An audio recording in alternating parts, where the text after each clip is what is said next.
మీ sunlight హోస్ట్లో ఒక కొత్త domain purchase చేయాలంటే ముందుగా హోస్టింగ్ వెబ్సైట్ ఓపెన్ చేయండి. sunlighthost.com అనే వెబ్సైట్ వస్తుంది. ఈ వెబ్సైట్ క్లిక్ చేసి ఓపెన్ చేయండి. ఇక్కడ మీరు ఒక కొత్త డొమైన్ మీరు పర్చేస్ చేయాలంటే కనుక ఇక్కడ డొమైన్స్లోకి వచ్చి రిజిస్టర్ న్యూ డొమైన్ క్లిక్ చేసి ఇక్కడ మీ యొక్క డొమైన్ సెర్చ్ చేసి మీరు ఏ డొమైన్ అయితే తీసుకోవాలనుకుంటున్నారో ఇక్కడ డొమైన్ విత్ ఎక్స్టెన్షన్స్తో యాడ్ చేసి సెర్చ్ చేయండి. ఒకవేళ ఇది అవైలబిలిటీలో ఉంటే కనుక ఇక్కడ మీకు చూపిస్తుంది. .com అయితే అవైలబిలిటీలో లేదు, ఈ ఎక్స్టెన్షన్స్లో అవైలబిలిటీలో ఉన్నాయి. ఇంకా మీకు సజెషన్స్ అయితే చూపిస్తుంది. ఓకే, ఈ యొక్క డొమైన్ ఇప్పుడు తీసుకోవాలనుకుంటున్నా అవైలబిలిటీలో ఉంది. యాడ్ టు కార్ట్ క్లిక్ చేయండి, కంటిన్యూ క్లిక్ చేయండి. ఇక్కడ మీరు ఐడి ప్రొటెక్షన్ కావాలంటే మీరు తీసుకోవచ్చు. అలాగే నేమ్ సర్వర్స్ మీరు సన్లైట్ హోస్ట్ యూస్ చేస్తారు లేదా వేరే నేమ్ సర్వర్స్ యూస్ చేస్తారు అని ఇక్కడ మీరు ఎంటర్ చేయండి. ఓకే, కంటిన్యూ క్లిక్ చేయండి.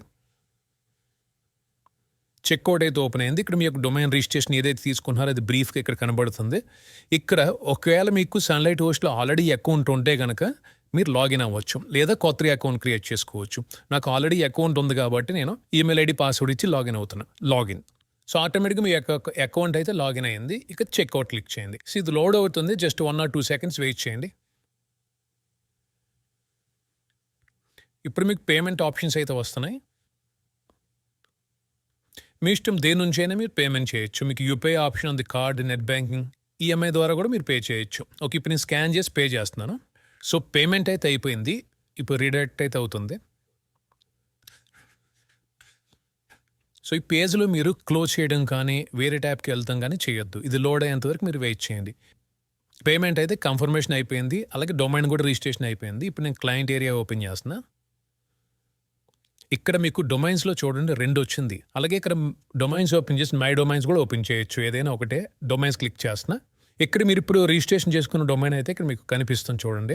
అండ్ మీరు ఎప్పుడైతే డొమైన్ బై చేశారో కంపల్సరీగా మీకు డొమైన్కి సంబంధించిన మెయిల్స్ అయితే వస్తాయి. వాటిని మీరు వెరిఫికేషన్ అయితే చేయాలి. మీరు ఇప్పుడు ఏదైతే డొమైన్ కొన్నారో ఎక్స్ట్రాగా కొన్నాను కదా ఇప్పుడు నేను, ఈ యొక్క డొమైన్ నేను హోస్టింగ్లో యూజ్ చేయాలంటే మీరు cPanelలో కంట్రోల్ ప్యానెల్లో మీరు యాడ్ చేయాలి. ముందుగా మీరు ఈ యొక్క కంట్రోల్ ప్యానెల్ ఓపెన్ చేయండి. ఈ యొక్క కంట్రోల్ ప్యానెల్లోకి ఎలా లాగిన్ అవ్వాలంటే మీకు 2 ways అయితే ఉన్నాయి. ఒకటి, డైరెక్ట్గా మీరు cPanel URL ఎంటర్ చేసి లాగిన్ అవ్వచ్చు.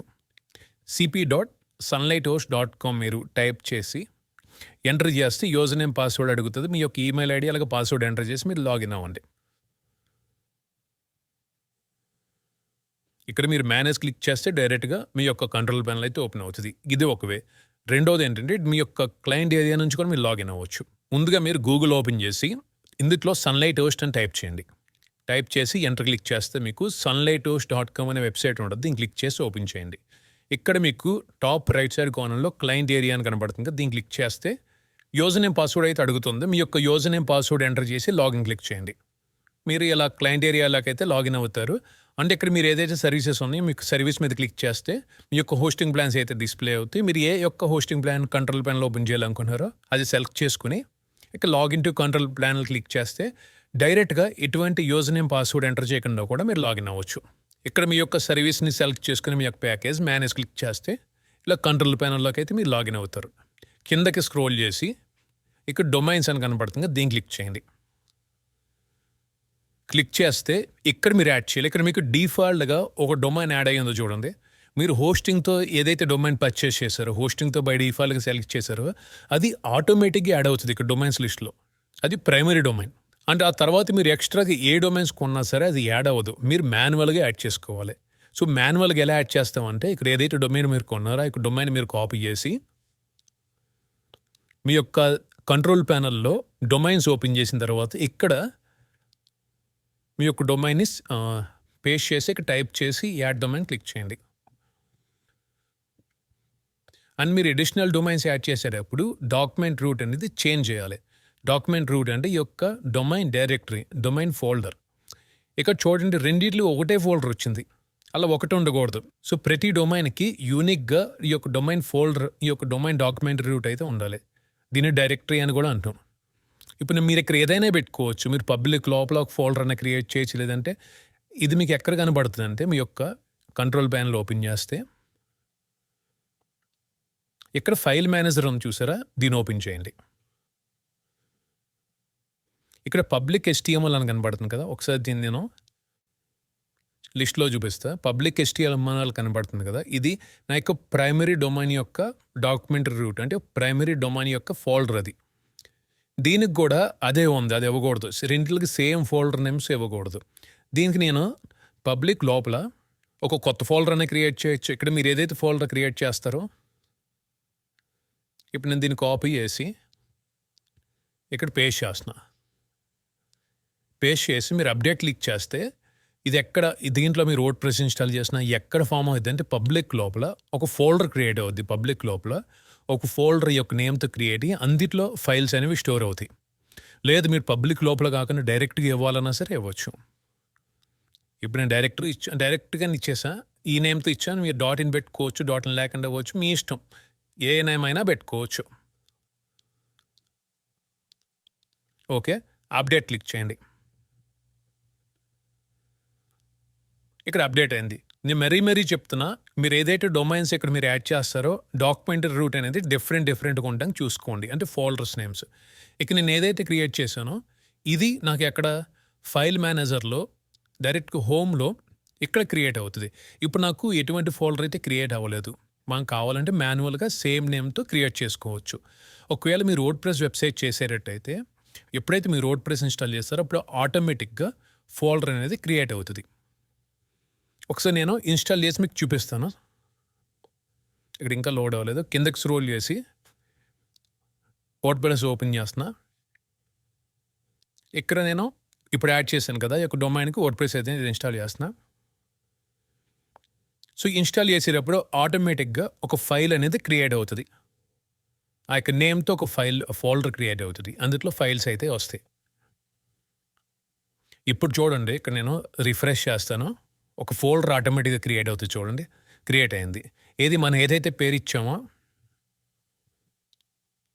ఇక్కడ నేను మళ్ళీ ఒకసారి ఓపెన్ చేసి చూపిస్తా.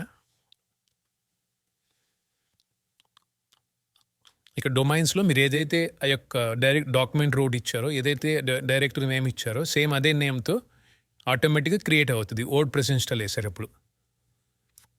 ఓకే, సో మీరు కంగారు పడొద్దు. ఇక్కడ డొమైన్ యాడ్ చేసినా ఫోల్డర్ క్రియేట్ చేసినా నాకు ఎటువంటి ఫోల్డర్ క్రియేట్ అవ్వలేదని మీరు భయపడక్కర్లేదు. ఎప్పుడైతే మీరు వర్డ్ ప్రెస్ ఇన్స్టాల్ చేస్తారో ఆటోమేటిక్గా మీ యొక్క ఫోల్డర్ అనేది క్రియేట్ అవుతుంది. అండ్ ఇంకోటి గుర్తుపెట్టుకోండి, మీరు వర్డ్ ప్రెస్ ఇన్స్టాల్ చేయకముందు మాత్రమే మార్చుకోవచ్చు. వన్స్ చేసిన తర్వాత దీన్ని మార్చడానికి అయితే వీల్లేదు. ఇప్పుడు నేను వర్డ్ ప్రెస్ ఆల్రెడీ ఒక డొమైన్ ఇన్స్టాల్ చేసేస్తాను కదా, ఇప్పుడు నేను దీన్ని మార్చడానికి ట్రై చేస్తా.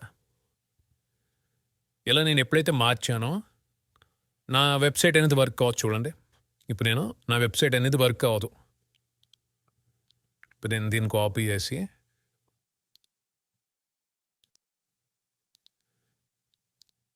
న్యూ ట్యాబ్లో ఓపెన్ చేస్తున్నా. సో నా వెబ్సైట్ వర్క్ అవ్వట్లేదు చూడండి. ఇప్పుడు నేను దీన్ని ఇక్కడ మార్చాను కదా, ఇప్పుడు నేను ఫైల్ మేనేజర్లో కూడా మార్చాలి. రెండిట్లకి ఆ డొమైన్కి సేమ్ డైరెక్టరీ నేమ్ ఉండాలి. సో ఇక్కడ కూడా నేను మార్చుతాను చూడండి.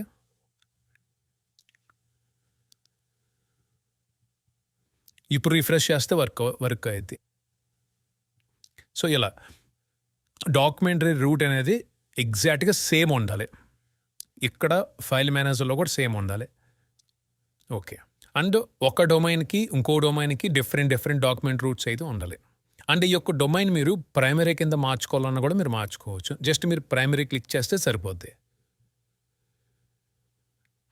ఈ యొక్క డొమైన్ ఆటోమేటిక్గా ప్రైమరీ కింద మారుద్ది. ఇలా ఒకవేళ ఈ డొమైన్ మీకు ప్రైమరీ కింద మార్చుకోవాలన్నా సరే మీరు మార్చుకోవచ్చు. మీరు సన్లైట్ హోస్ట్లో డొమైన్ పర్చేస్ చేశారు. ఈ యొక్క డొమైన్ అనేది వేరే హోస్టింగ్లో మీరు యూజ్ చేయాలనుకుంటున్నారు. ఈ యొక్క డొమైన్కి మీరు నేమ్ సర్వర్స్ అయితే మార్చాలి కదా, అవి ఎక్కడ మార్చాలి? మీరు 2 చోట్ల మార్చుకునే ఆప్షన్ అయితే ఉంది. ఒకటి క్లయింట్ ఏరియాలో మార్చుకోవచ్చు, 2 కంట్రోల్ పెనల్ సి పెనల్లో కూడా మార్చుకోవచ్చు.